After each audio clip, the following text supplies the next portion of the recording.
What is up? What is good, everybody? Welcome back to the channel. Thank you for tuning into Easy TV once again. If you guys don't mind going down real quick, take half a second and smash that thumbs up button. That would be greatly appreciated. But today, guys, as you can tell by the title, we have my pair of Jordan 1 Pine Green 2.0s that I picked up off a NiceKicks restock. I don't know how I hit on that. One, I've never bought anything off of NiceKicks. I really haven't been having great luck with restocks recently at all. And I know these came out, I think, what, 3-4 months ago, towards the beginning of this year, I believe, in February. But I finally got my pair now. I purely picked them up for the resale, so we're going to talk hold or sell later. And we're probably not going to see it on feet. Even though these are my size, my one big issue when it comes to reselling kicks is that if I buy in my size, I get really tempted when they're just sitting there on a hold to bust them out and wear them and keep them for the personal. I've also got the Barcelona shirt slash jersey on. This is kind of like a remake lifestyle version. Anybody who watches soccer or football out there, shout out to you guys. Let me know what your favorite team is below. But Barcelona is probably my favorite La Liga team. No, definitely my favorite La Liga team. My favorite team in general of all the soccer clubs is Man U, even though we have a sucky season this year. I want to get this guy open here. I've never seen them in hand yet. Definitely interesting thing I want to see is that Wings logo in all black. They kind of did it differently. They did like an extra layer and then stitched it on. Not sure how I'm going to feel about that, but first time picking up from NiceKicks again off of restock. They did charge like 15 or 16 bucks for shipping, which was a pretty high. If there wasn't that much resale value on them, I definitely wouldn't have paid that, but let's pop this guy open.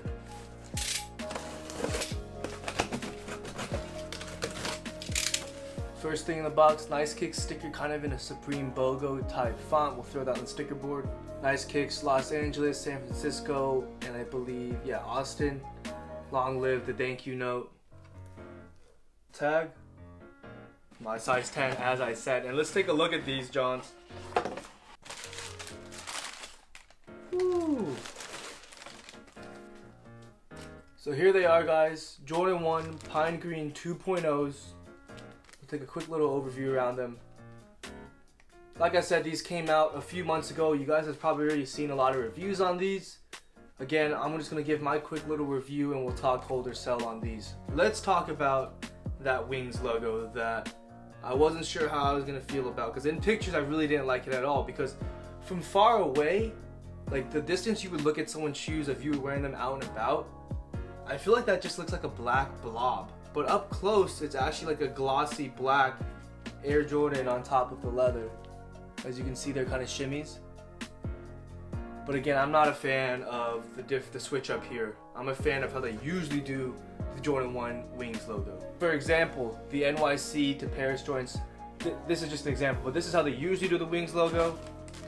And this is how they went on this pair. Now, one big thing with these Pine Greens that is a little bit different is that the black is a matte black leather compared to the traditional, more of a semi-gloss that we see with the Jordan 1 leathers.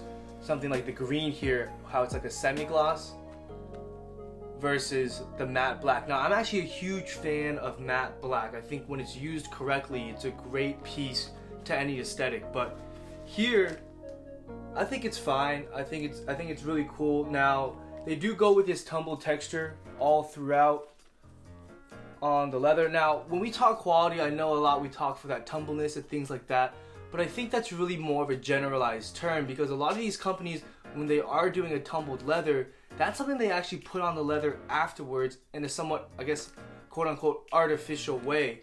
But they put that pattern on and they do it with a purpose most of the time. As far as quality goes, just because it's tumbled doesn't necessarily mean it's amazing quality. Now, I will say this quality isn't bad. It's not amazing either. Again, especially, you know, when it comes to this toe box area, like, it's fine. It's not amazing. I think that's a recent pattern that we've been seeing with a lot of Jordans. It's fine. It's not amazing. So I'm actually not a fan of the leather Nike AirTag. I've said that before. They've been doing it on a lot of the recent Jordans in 2020. They went with red, which I'm actually okay with. Again, I know red and green usually screams Christmas, which is why I definitely, if I were to wear these, wouldn't throw in the red laces. There's your pine green bottom, red Nike Air on the insole as well. So yeah, guys, that's the Jordan 1 Pine Green 2.0. Let me know if you guys copped the pair for yourself. How do you like them? How do you not? I personally think that I'm not the biggest fan of green to start with. As you guys know, I am a Celtics fan, so this is a great Celtics shoe, but I think if I was gonna go for a Celtics shoe, I'd go for the Celtics Jordan 1 or the Pine Green, the first 1.0s before this. I'm not a huge fan of how much black there is on the shoe, even though it's a matte black, which I like. Again, like I mentioned, I'm not a fan of this Wings logo being all black. From a distance, it looks like a blob. But in some ways, I am a fan of the fact that they use semi-gloss on the green and matte black on the black parts of the leather. So one kind of leather, and as far as the fact that it's tumbled, all of it, depending on the color, it doesn't change. It's not like a smooth leather on one part and a tumbled on the other. It's all tumbled, but half of it is matte and half of it is semi-gloss, which I actually like. But I think would have been maybe a little bit cooler. Now this is nitpicking a little bit, but I thought maybe would have been cool is go matte black, smooth leather, and then maybe do the semi-gloss green as well, but make it the smooth leather, or go matte black with a tumbled leather, but then make the green smooth. I don't know, I just like to simplify things. Now let's talk holder cell. Alright, so as I said earlier, I picked up a size 10 in Pine Green 2.0s, and I'm going to be holding them for resale. So to answer your quick question of hold or sell, now that we're a few months out of the actual release date of this shoe, I definitely think you're supposed to hold here, right? So right now, this specific shoe and this specific size 10 is going for right around like a 220, 215 mark, right? It's not really doing that much. It's really doing more like lunch money, as we like to say. But I think one great comparison we can use for this shoe is the Pine Green 1.0s. Now, I do know those released in 2018, so they've had a little more time in the market to mature, but I think it's a good indicator of possibly where this shoe could go, right? So we're only 3 months out compared to the 2 years or so, maybe a little bit less, maybe like a year and a half, but a year and a half to 2 years for the 1.0s. And the 1.0s in a size 10 right now are sitting around a 390 to 375 mark, so almost 150 bucks more than they are right now. Now, of course, it's gonna take a lot of time for it to get there, but I definitely think these are a hold.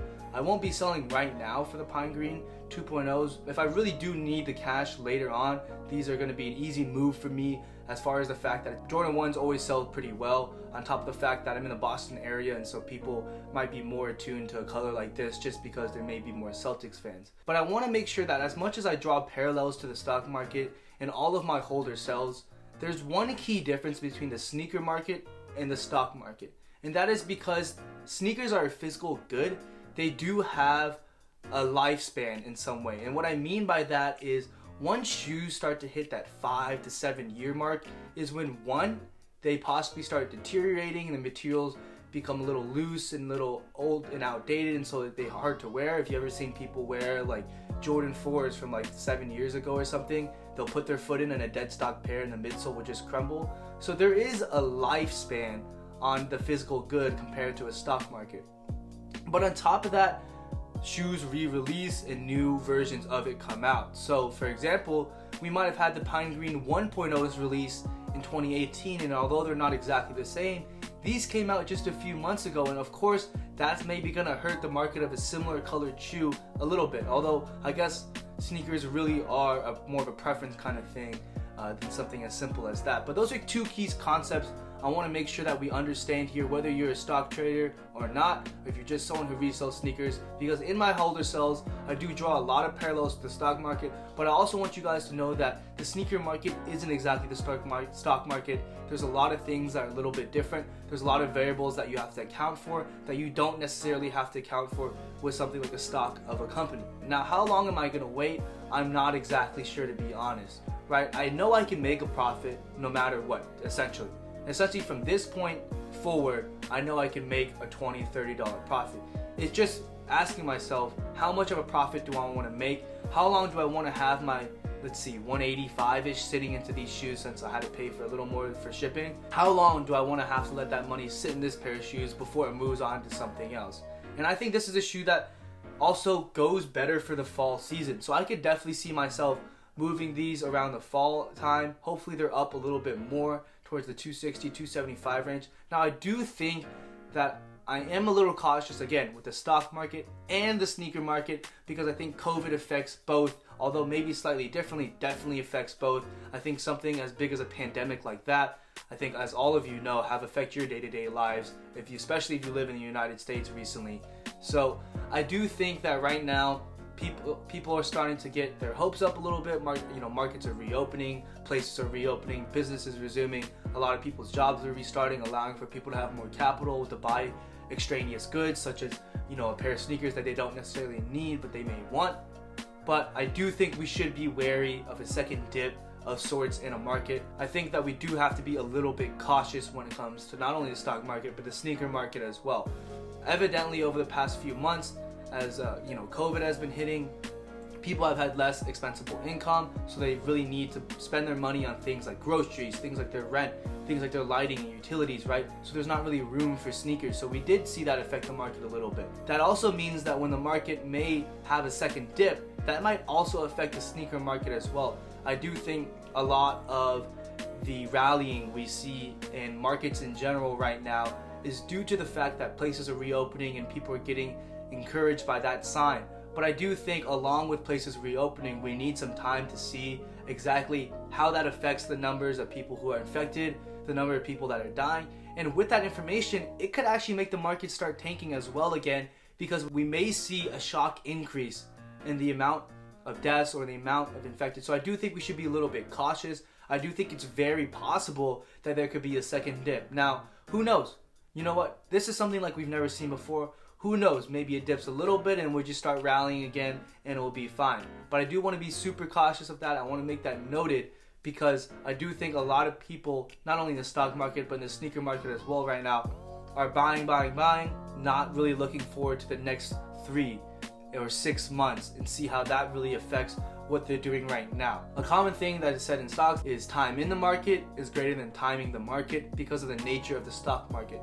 Now, while I do think that's again a principle that does apply to the sneaker market, like I said earlier, there are some more restraints on it, but at the same time, I do say that in the case that like I'm talking about here where there may be a second dip, I don't think we should be mass selling these shoes. I think we should be spending time in the market, holding even longer, and then selling. Now, I personally am not someone who's going to be holding these for 2 years, 3 years, 4 years, right?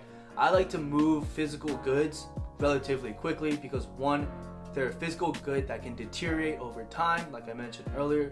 2, it's a physical good, so who knows, like your, God forbid, knock on wood, house could burn down, there goes all of your portfolio there. So things to take a note when we're selling here, but as far as a hold or sell, I really think it's pretty simple here. This is a hold, and I think if we look at similar shoes like a Jordan 1 Pine Green 1.0 or other Jordan 1s that might have released around the same time, I think we can really estimate that if we're holding a little bit longer, we definitely could make some more money. But as far as judging when exactly to hold until, I personally can't tell you. I think it's going to be up to you to assess. Like I said, I'm giving you my thought process and what I'm kind of looking at to determine that, but I think for each person it is a little bit different. Depends on how much capital you invested. Did you pick up for retail like me?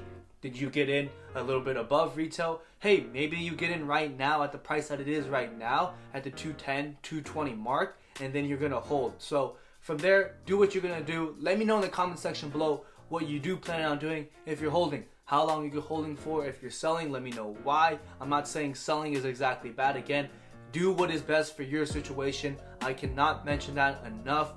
Too many people on this platform, when they talk hold or sell, are making it look like it's black and white, it's this or that, you must hold or you must sell. I really think people need to realize that do what is best for your situation. Of course, many times if you hold longer, your value could go up. But you need to ask yourself if in that moment, that extra $20 you may get from, let's say, possibly waiting an extra 3 to 4 months is worth the $185 or the $210 or the $250 that you could take out of that shoe right now, capital-wise, money-wise, and put it to something else. If that's the $250 you need to pay your bills, to put food on the table, to put gas in your car, do that, right?